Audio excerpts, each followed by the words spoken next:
बिहार विधानसभा चुनाव के नतीजे आ जाने हैं। कुछ ही देर में मतगणना शुरू हो जाएगी। बिहार में किसके सर ताज सजेगा, आज ये साफ हो जाएगा। तो 243 विधानसभा सीटों पर 2 फेज में चुनाव हुए, वोट डाले गए, लेकिन आज प्रत्याशियों की किस्मत का फैसला होगा। दोपहर तक परिणाम सामने होंगे कि क्या जनता ने एनडीए पर भरोसा किया है या फिर महागठबंधन पर भरोसा जताया है। बिहार के सियासी चौसर का बाजीगर कौन होगा, आज ये साफ हो जाएगा। विधानसभा चुनाव के नतीजों से जवाब मिलेगा। 243 विधानसभा सीटों पर थोड़ी ही देर में नतीजे सामने आना शुरू हो जाएंगे। तो आपको बता दें कि एनडीए और महागठबंधन में मुख्य मुकाबला रहा। हालांकि कुछ छोटे दल भी इस बार सामने रहे। जनसुराज पार्टी से अगर बात करें तो चुनावी समर में रही, लेकिन इस बार किसका खाता खुलता है या नहीं, पीके की जो पार्टी रही, क्या चुनावी नतीजों में 1-2 सीट मिलती है या नहीं, ये देखना होगा। 8 बजे से गिनती शुरू हो जाएगी। सबसे पहले पोस्टल बैलेट की गिनती होगी, उसके बाद ईवीएम से गिनती होगी। बिहार विधानसभा चुनाव के नतीजे आज सामने होंगे। कुछ ही देर में काउंटिंग शुरू हो जाएगी। मतगणना स्थल पर तमाम तैयारियां की गई है, लेकिन बिहार में किसके सिर ताज सजेगा, आज ये साफ होगा। बिहार की जनता ने किस पर भरोसा जताया है, आज ये क्लियर हो जाएगा। बिहार के सियासी चौसर का बाजीगर कौन होगा, आज चुनावी नतीजे बताएंगे। हालांकि कुछ महत्वपूर्ण सीटें हैं, कुछ जो दिग्गज नेता हैं उनकी साख भी दांव पर लगी हुई है। पूर्वांचल की बात करें, सीमांचल की बात करें तो यहाँ पर सभी की नजर टिकी हुई है। सीमांचल की 24 सीटों पर इस बार कौन बाजी मारेगा, ये देखना दिलचस्प होगा। लेकिन पूर्वांचल, जहाँ पर सबसे ज्यादा रैलियां की प्रधानमंत्री नरेंद्र मोदी ने, इसके साथ ही बिहार की जनता से जो वादे किए गए हैं, सियासी दलों ने जो वादे किए, किन वादों पर कौन दल खरा उतरा है, आज ये स्थिति क्लियर होने वाली है। बिहार में कौन बाजी मारेगा, चुनावी नतीजे आज ये साफ करेंगे। प्रत्याशियों की दिल की धड़कनें भी तेज है, क्योंकि उनकी साख दांव पर लगी हुई है। किस्मत का फैसला आज होगा।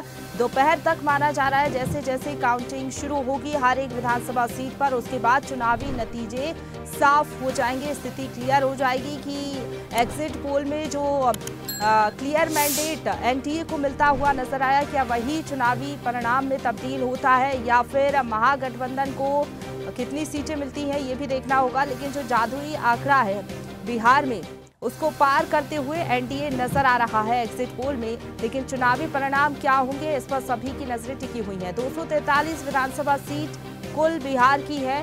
इस पर एनडीए का दावा है कि एक बार फिर से एनडीए की सरकार बनने जा रही है बिहार में। दूसरी तरफ महागठबंधन, तेजस्वी के अलग दावे हैं। इस बार हमने देखा तेजस्वी यादव, राहुल गांधी ने पूरी तरीके से मेहनत की, और महागठबंधन को कितनी सीटें मिलती हैं ये भी देखना दिलचस्प होगा। लेकिन एनडीए को क्लियर मैंडेट मिलता हुआ नजर आया है एग्जिट पोल में। क्या यही चुनावी परिणाम में तब्दील होता है, ये भी देखना होगा। लेकिन बिहार की अगर बात करें तो इस बार जब वोटिंग हुई थी तो वोटिंग प्रतिशत जो था वो काफी ज्यादा था। इस बार बिहार की जनता ने काफी उत्साह के साथ वोट किया था, और जो 7 करोड़ मतदाता हैं उनमें से लगभग 5 करोड़ मतदाता ने वोट डाले थे। यानी कि आप अंदाजा लगा सकते हैं कि इस बार बिहार की जनता ने खुल के पूरे मन से अपने घरों से निकल के वोट डाला है। लेकिन किसकी सरकार बिहार में बनेगी, क्या एनडीए एक बार फिर से बाजी मारेगी या फिर महागठबंधन यहाँ पर कुछ कमाल करते हुए दिखाएगा, ये देखना होगा। लेकिन वोटिंग प्रतिशत जिस तरीके से रहा, उसके बाद ये अंदाजा लगाया जा रहा है कि जनता ने अपना मत दे दिया है। लेकिन आज प्रत्याशियों की किस्मत का फैसला हो जाएगा। किस सीट पर किसको जीत मिलेगी, ये धीरे धीरे थोड़ी ही देर में क्लियर होगा। 243 विधानसभा सीटों की अगर बात करें तो महत्वपूर्ण सीटें भी हैं। कुछ वीआईपी सीटों की बात करें तो मंत्रियों की साख भी दांव पर लगी है, जो फिर से चुनावी समर में है। कुछ वीआईपी सीटें इसलिए भी हैं क्योंकि कुछ दिग्गज नेता चुनावी समर में हैं। तो ऐसे में एक एक सीट का जो रिजल्ट है वो धीरे धीरे आना शुरू हो जाएगा। महागठबंधन की बात करें तो कांग्रेस को कितनी सीटें मिल पाती हैं, जनता ने कांग्रेस पर कितना भरोसा जताया, आरजेडी को कितनी सीटें मिलेंगी, साथ ही सीपीआई को कितनी सीटें मिलती हैं, ये इंडिया गठबंधन की बात अगर करें तो। एनडीए की अगर बात करें तो बीजेपी को कितनी सीटें मिलती हैं, जेडीयू कितनी सीटों पर खरी उतर पाती है, एलजेपी इस बार कितनी सीटों पर जीत दर्ज करती है, ये भी देखना होगा। अन्य दलों की भी बात करें तो क्या जो अन्य दल हैं वो अपना खाता खोल पाते हैं या नहीं। जनसुराज पार्टी की अगर हम बात कर लें या फिर अन्य जो छोटे छोटे दल हैं उनको कितनी सीटें मिलती है, ये भी देखना होगा। लेकिन एनडीए और महागठबंधन के बीच में जो मुख्य मुकाबला है, इसमें ये देखना होगा कि महागठबंधन को कितनी सीटें पिछले चुनाव के मुकाबले मिलती हैं। हालांकि जो एग्जिट पोल है उन्होंने ये दिखाया है कि 2020 में जो सीटें मिली थी महागठबंधन को, उसके मुकाबले थोड़ी सीटें घट सकती है महागठबंधन की। दूसरी तरफ एनडीए को क्लियर मैंडेट मिलता हुआ नजर आया है, यानी कि जो बिहार का जादुई आंकड़ा है, बहुमत का आंकड़ा, उसको पार करते हुए एनडीए आराम से नजर आया है। तो जो बिहार के चुनावी मुद्दे थे, चाहे महिलाओं की बात करें, पलायन का मुद्दा था, या फिर जो चुनावी वादे किए नीतीश सरकार की अगर हम बात करें तो तमाम वादे किए गए, चाहे पेंशन से जुड़ा हुआ वादा हो या फिर महिलाओं के लिए जो योजना चलाई जा रही है, तमाम मुद्दे रहे। दूसरी तरफ तेजस्वी यादव ने भी तमाम वादे किए जनता से कि अगर इस बार इंडिया गठबंधन की सरकार बनती है और वो मुख्यमंत्री बनेंगे तो उन्होंने वादा किया कि हर घर में एक सरकारी नौकरी होगी, महिलाओं के लिए खास योजनाओं का जिक्र किया। इसके साथ ही हर एक क्षेत्र पर उनका फोकस रहा, युवाओं पर नौकरी देने का वादा जिस तरीके से किया तो युवाओं पर भी फोकस रहा। साथ ही साथ जो बिहार के चुनावी मुद्दे रहे उस पर खास फोकस सियासी दलों का रहा। लेकिन बिहार कि जनता ने किस पर भरोसा जताया है, ये थोड़ी ही देर में जब गिनती शुरू होगी तो तस्वीर साफ हो पाएगी कि आखिरकार बिहार के चुनावी नतीजे इस बार क्या कुछ रहने वाले हैं। तो बिहार की सियासी मझधार में किसकी नैया पार होगी ये क्लियर होगा। 8 बज चुके हैं और कई मतगणना स्थल पर अभी शायद काउंटिंग शुरू भी हो गई होगी, क्योंकि सबसे पहले पोस्टल बैलेट पर काउंटिंग शुरू होगी, पोस्टल बैलेट की काउंटिंग शुरू होगी, उसके बाद ईवीएम से गिनती की जाएगी। लेकिन प्रत्याशियों की किस्मत का फैसला आज होगा। सुबह से ही हम देख रहे हैं कि जो डिप्टी सीएम है वो पूजा अर्चना करने के लिए भी पहुंचे, क्योंकि उनकी साख भी दांव पर लगी है, वो भी चुनावी समर में है। तो ऐसे में प्रत्याशियों की किस्मत का फैसला होगा। प्रत्याशियों की दिल की धड़कनें भी तेज है, क्योंकि कई वीआईपी सीटों पर सभी की नजरें टिकी हुई है। तो 243 सीटों पर क्या होंगे चुनावी परिणाम, ये थोड़ी ही देर में जब गिनती शुरू होगी उसके बाद नतीजे भी सामने आना शुरू हो जाएंगे।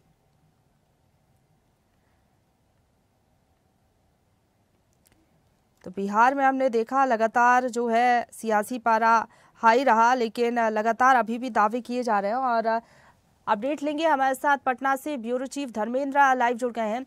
धर्मेंद्र, क्योंकि 8 बज चुके हैं, सबसे पहले पोस्टल बैलेट से गिनती होनी थी, क्या अपडेट है और क्या लग रहा है कि फैसला आज होगा, चुनावी परिणाम सामने होंगे? बिहार की जो सियासत रही वो बेहद ही ज्यादा दिलचस्प रही, लेकिन इसमें कौन बाजी मारेगा, कब तक साफ हो जाएगा, क्या तैयारियां हैं काउंटिंग सेंटर्स पर? सबसे बड़ी बात मैं बता दूं कि निर्धारित समय 8 बजे मतगणना का था, वो आरंभ हो गया। यानी कुल मिला के ये कहा जाए कि मतदान केंद्रों में मतगणना का कार्य आरंभ हो गया, शुरू हो कर दिया गया है। अब जिस तरह से बात करते हैं कि बिहार के 243 सीट में कुल 2617 प्रत्याशियों का भाग का फैसला आज होना तय है, और कहीं खुशी होगी कहीं गम होगी। जाहिर सी बात है, जिस तरह से किसकी होगी ताज और नीतीश होगी सरकार या तेजस्वी की बनेगी सरकार, ये तो मुझे लगता है कि 12 से 1 बजे तक में आ जाएगा परिणाम। कुछ घटाए छट जाएगी और ये अनुमानित हो जाएगा कि किनकी सरकार बनेगी। क्योंकि जिस तरह से एग्जिट पोल दिखा रहा है उसमें एनडीए की बढ़त दिखाया जा रहा है। कुछ ऐसे भी एग्जिट पोल है जहां महागठबंधन को आगे दिखाया जा रहा है। तो अब भी कहना कुछ जल्दीबाजी होगी, चूंकि निर्धारित समय था। है अब जहां तक हॉट सीट की बात, हॉट विधानसभा दरभंगा ठाकुर है, छपरा से खेसारी यादव है, राघोपुर से तेजस्वी यादव है, तारापुर से डिप्टी सीएम सम्राट चौधरी है, लखीसराय से डिप्टी सीएम विजय सिन्हा है, दानापुर से रामकृपाल यादव है। वहीं रामकृपाल यादव के विरुद्ध जो है बाहुबली जेल मंडल कारा में बंद है, रीतलाल यादव राजद से टिकट लड़ रहे हैं। महुआ से तेज प्रताप यादव, लालू राजद के सुप्रीमो बड़ा पुत्र जो है तेज प्रताप यादव अपना भाग्य फैसला आजमाइश कर रहे हैं। जाहिर सी बात है, जिस तरह से चुनाव के पहले चुनाव के बाद में जिस तरह से ये योजनाओं की झाड़ी लगाई गई है, जहां सरकार ने जो है 125 यूनिट बिजली, 10,000 रुपये जो है जीविकाओं को मुफ्त में देना, फिर 2 लाख रुपये उसके बाद वो अपने आर्थिक सहायता, यानी तमाम हथकंडे दोनों पार्टियां ने जिस तरह से अपना मतदाताओं के साथ जो शेयर किया है, तो जाहिर सी बात है कि इस बार जो है विधानसभा चुनाव रियली में जिस तरह से मतदान का 100% बढ़ा है, ये बिहार नहीं बल्कि ये भारत का में एक संदेश जाएगा कि बिहार में कितना लोकतंत्र कितना मजबूत है। चूंकि लोकतंत्र अगर मजबूत होता है तो एक लोकतंत्र भारत के एक आस्था है, उस लोकतंत्र को मजबूत करने के लिए हमारे जो भी भारत के जितने भी हैं और बिहार के हैं, एक मत का अधिकार है। एक मत से एक सरकार गिर सकती है तो एक मत से सरकार बन सकती है। यानी कुल मिलाकर कहा जाए कि इस चुनाव में, बिहार के विधानसभा चुनाव में 14 लाख ऐसे हैं मतदाता जो पहली बार वोट किए हैं, वो सबसे बड़ा फैक्टर हो गया है। यही कारण है कि औसत जो मतदान का जो है काफी बढ़ गया है। और सबसे बड़ी बात है कि जिस तरह से महागठबंधन की ओर से तेजस्वी ने अपना कहा हर घर में एक परिवार की नौकरी, बेरोजगार को पलायन नहीं होने देना, इंडस्ट्री लगाना, वहीं सरकार की ओर से तमाम वृद्धा पेंशन, 125 यूनिट बिजली फ्री, वृद्धा पेंशन, तमाम चीज ऐसी जो है, स्टूडेंट क्रेडिट कार्ड, तमाम चीजें का जो इस तरह से झड़ी लगाई है, तो लोग मतदाताओं का उत्साह काफी बढ़ गया है। यही कारण है कि आज जो है बिहार में जिस तरह से बम्पर वोटिंग हुई है, बम्पर वोटिंग बिहार में किसकी सरताज होगी ये तो वक्त बताएगा। चूंकि मतगणना का कार्य आरंभ हो चुका है, अब देखना है कि 12 से 1 बजे तक में कुछ मामलाएं आ जाएगी और उसमें किसकी सरकार बनेगी ये तो महज मुझे लगता है कि 4-5 घंटे के बाद ये सामने सारा दृश्य दिख जाएगा। जी प्रतिशत रहा था, लगभग 67% रहा था, जो कि पिछले चुनाव के मुकाबले 10% ज्यादा था। तो ऐसे में क्या लग रहा है, बदलाव को लेकर ये वोटिंग हुई है या फिर क्या आपको नजर आ रहा है बिहार की जो सियासी तस्वीर अभी तक आप देखते आए हैं, पहले के चुनावों में भी और अभी के चुनाव में, क्या अलग नजर आ रहा है? दूसरी बात, वीआईपी सीटों की बात करें तो नीतीश सरकार के 29 मंत्री चुनावी मैदान में हैं, इन सीटों पर भी सभी की नजरें टिकी हुई हैं। ने बात कही कि चूंकि बिहार के 28 मंत्री अपनी भाग का आजमाइश कर रहे हैं और होगा, फैसला होगा। जाहिर सी बात है कि जिस तरह से बिहार के मंत्रियों को मंत्री का बड़ा फौज जो है मैदान में उतारा है, तो इन चीजों को अगर हम बारीकी से देखें तो कहीं न कहीं एनडीए की थोड़ी सी मजबूती दिख रही है। चूंकि प्रचार प्रसार की बात भी मैं करूं तो पूरे तमाम प्रधानमंत्री से लेकर शीर्ष स्तर के नेता तमाम जो है बिहार में अपने दर्जनों कई सभाएं की है। और जबकि महागठबंधन की बात करें तो महागठबंधन में भी वो प्रचार प्रसार में पीछे नहीं रहे हैं, जबकि तेजस्वी यादव प्रतिपक्ष के नेता हर छोटे छोटे विधानसभा में भी प्रचार प्रसार किया, अभियान में भाग लिए हैं। वहीं जो है प्रतिपक्ष नेता जो है राहुल गांधी, प्रियंका वाड्रा, तमाम ऐसे हैं उनके सपोर्ट में जो है कि मैदान में प्रचार प्रसार अभियान में भाग लेकर मतदाताओं को अपने तरफ आने का प्रयास किया है, कई की योजनाएं की झड़ी दी है। तो जाहिर सी बात है, सभी बातों को नजरअंदाज नहीं करें, बल्कि अगर ध्यान से देखें तो इस बार की महिलाएं प्रतिशत जो है मतदान की बढ़ी है। पूरे ओवरऑल की मैं बिहार की बात करूं तो 9% महिलाएं जो है अधिक पोल की है।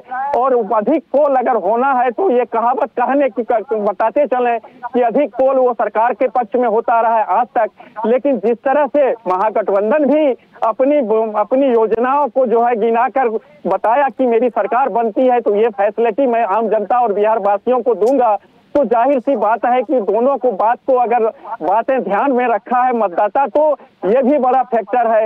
लेकिन जिस तरह से एफआईआर का जो है चुनाव आयोग ने कराया है, डोर टू डोर जो है मतदाताओं को घर में जाकर जागरूक भी किया है और उसकी नाम को जो है अपना देखा है कि हाँ किनका कितने परिवार हैं, तो एक ये जागरूकता का भी एक पहलू देखा जाए। दूसरी बात ये देखा जाए कि चूंकि इस बार का जो है बेरोजगारी की बात दोनों तरफ से हो रही है। वहीं जनसुराज ने जिस तरह से कहा है, चलिए ठीक है, थोड़ी देर में स्थिति क्लियर होगी। जिस तरीके से आप बता रहे हैं बैलेट पेपर की गिनती शुरू हो चुकी है। अभी अपडेट आपसे लेंगे, आप बने रहिए हमारे साथ। अतर हमारे साथ जुड़ गए हैं मुंगेर से लाइव ज्यादा जानकारी के साथ। अतर, अगर बात करें मुंगेर विधानसभा सीटों पर क्या तैयारियां हैं, वहां पर कहाँ मतगणना स्थल पर वोटिंग जारी है, आप काउंटिंग जारी है, आप कहां पर मौजूद है, तस्वीरें दिखाइएगा, प्रशासन की क्या कुछ तैयारियां हैं? देखिए, अभी हम यहाँ पे मौजूद है मुंगेर विधानसभा में RDN DJ कॉलेज में, जहाँ बजगीरी बनाया गया है। यहाँ मुंगेर के तीनों विधानसभा, तारापुर विधानसभा, जमालपुर विधानसभा और मुंगेर विधानसभा का बजरगी बनाया गया है। हम आपको देख सकते हैं कि मेरे पीछे जो काफी सुरक्षा का इंतजाम है, सामने बजरगी बनाया गया है। यहाँ थोड़ी देर में बस मतगणना शुरू होने वाली है और थोड़ी देर में सारा रुझान आने वाला है। अभी थोड़ी देर में ये पता चलेगा कि जो मतदाता ने इनका भाग्य का फैसला जो मत में कैद किया है, ये पता चालू होगा, कौन आगे जाएगा कौन पीछे जाएगा। तो बिहार विधानसभा चुनाव का पहला रुझान सामने आया है। अलीनगर से मैथिली ठाकुर आगे चल रही है। तो देखिए, पहली बार चुनावी समर में उतरी सबसे युवा प्रत्याशी NDA 9 सीटों पर आगे चल रही है। जो रुझान सामने आ रहे हैं उसके मुताबिक महागठबंधन 5 सीटों पर आगे है। तो 5 सीटों पर जो चुनावी रुझान अभी तक सामने आया उसके मुताबिक महागठबंधन आगे चल रही है। वहीं अगर NDA की बात करें तो 9 सीटों पर बढ़त NDA बनाए हुए है। अलीनगर, जिस पर सभी की नजरें टिकी हुई थी, मैथिली ठाकुर यहां से आगे चल रही है। NDA 9 सीटों पर आगे है, यानी कि NDA अभी ज्यादातर सीटों पर आगे चल रही है। दूसरी तरफ महागठबंधन की बात करें तो 5 सीटों पर महागठबंधन आगे चल रही है। तो जो रुझान सामने आ रहे हैं, देखिए पोस्टल बैलेट की गिनती शुरू हुई है, उसके मुताबिक जो पहला रुझान है, अलीनगर सीट से मैथिली ठाकुर चुनावी समर में सबसे पहले उतरी और गायिका रही है और सबसे कम उम्र में चुनावी समर में उतरी है, वो आगे चल रही है। महागठबंधन की बात करें तो 5 सीटों पर आगे है महागठबंधन। NDA की बात करें तो 9 सीटों पर बढ़त बनाई हुई है NDA। हालांकि ये कौन सी सीटें हैं ये भी थोड़ी देर में क्लियर होगा, लेकिन अभी NDA महागठबंधन से आगे चल रही है। बता दें, अलीनगर से मैथिली ठाकुर आगे चल रही है, जो कि पहली बार चुनावी समर में उतरी। तमाम दिग्गजों के बीच में सबसे युवा प्रत्याशी वो रही है। और अतर हमारे साथ जुड़े हुए हैं। अतर, अभी तक जो रुझान सामने आ रहा है उसके मुताबिक NDA बढ़त बनाए हुए है, कई सीटों पर NDA आगे चल रही है 8 पर। और अगर बात करें तो इंडिया गठबंधन भी 5 सीटों पर आगे है। तो ऐसे में क्या कहेंगे, कौन सी सीटें हैं, क्या कोई अपडेट है आपके पास? दूसरी तरफ मुंगेर विधानसभा सीट पर जहां पर आप मौजूद हैं, जमालपुर सीट यहां पर सबसे दिलचस्प होने वाली है, क्योंकि यहां पर त्रिकोणीय मुकाबला है। देखिए, जमालपुर सीट जो त्रिकोणीय मुकाबला है, यहाँ के दिग्गज नेता रह चुके हैं। जमालपुर में शैलेश कुमार है, उनको टिकट देकर अब नचिकेता मंडल है, जो पूर्व सांसद रहे नचिकेता मंडल के पिताजी बर्मानंद मंडल, उनके पुत्र नचिकेता मंडल को टिकट दिया गया है। इसको लेके काफी हॉट सीट बना पड़ा है जमालपुर विधानसभा। अगर हम तारापुर विधानसभा की बात करें तो वहाँ पे डिप्टी CM सम्राट चौधरी वर्सेज अरुण शाह है, जो RJD के टिकट से वहाँ पे दावेदारी ठोक चुके हैं। अभी तो बैलेट पेपर की गिनती यहाँ पे शुरू हो चुकी है। अब थोड़ी देर में पता चलेगा कि कौन किसको इस रण क्षेत्र में पछाड़ता है। जी बिल्कुल, जरा तस्वीरें भी दिखाइएगा, प्रशासन की क्या तैयारियां हैं वहां पर, क्योंकि यहाँ पर कोई गड़बड़ी ना हो, पारदर्शी तरीके से गिनती हो सके, इसके लिए क्या तैयारियां? देखिए, अगर सुरक्षा व्यवस्था की बात करें और गिनती की बात करें तो यहाँ पे 3 लेयर में सुरक्षा दिया गया है। जहाँ पे वज्रगी बनाया गया, जहाँ पे बॉक्स EVM रखा गया है, वहाँ पे CISF रखा गया है, ऊपर BASF की जवान को रखा गया और बाहरी सदर पे जिला बल को रखा गया। आप साफ कैमरे में देख सकते हैं कि जो मतगणना केंद्र है उसके बाद पूरे सुरक्षा व्यवस्था का इंतजाम है, जिला बल है, केंद्रीय बल है, सारे कुछ यहाँ पे लगे पड़े हैं। काफी पुलिस बनाए पड़ी है गया ताकि कभी कहीं किसी बात की चूक ना हो सके। जी बिल्कुल, मुंगेर जिले की बात करें तो 3 सीटों पर कड़ा मुकाबला इस बार देखने को मिलेगा। तारापुर की बात करें, मुंगेर की बात करें, जमालपुर की बात करें, हालांकि आप नजर बनाए रखिएगा, आगे भी आपसे अपडेट लेते रहेंगे। फिलहाल बहुत धन्यवाद आपका हमारे साथ जुड़ने के लिए और अपडेट हम तक पहुंचाने के लिए। तो देखिए, लगातार जो रुझान है वो सामने आ रहे हैं विधानसभा चुनाव से जुड़े हुए। 243 सीट पर एनडीए अभी 36 सीटों पर आगे चल रही है। इंडिया गठबंधन की बात करें तो 22 सीटें जो है इंडिया गठबंधन के खाते में जाती हुई दिख रही है। अदर के खाते में 2 सीटें जाती हुई दिख रही हैं।